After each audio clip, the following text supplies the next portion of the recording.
எந்தன் சோகம் உன்னை தாக்கும் என்றெண்ணும் போது வந்த அழுகை நின்றது. மனிதன் உணர்ந்து கொள்ள இது மனித காதல் அல்ல, அதையும் தாண்டி புனிதமானது.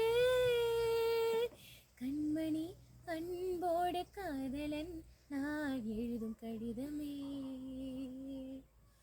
உண்மணி உன் வீட்டில் சௌக்கியமா, நான் இங்கு சௌக்கியமே. உன்னை எண்ணி பார்க்கையில் கவிதை கொட்டுது, அதை எழுத நினைக்கையில் வார்த்தை முட்டுது. ஓஹோ கண்மணி அன்போடு காதலன் நான் எழுதும் கடிதமே.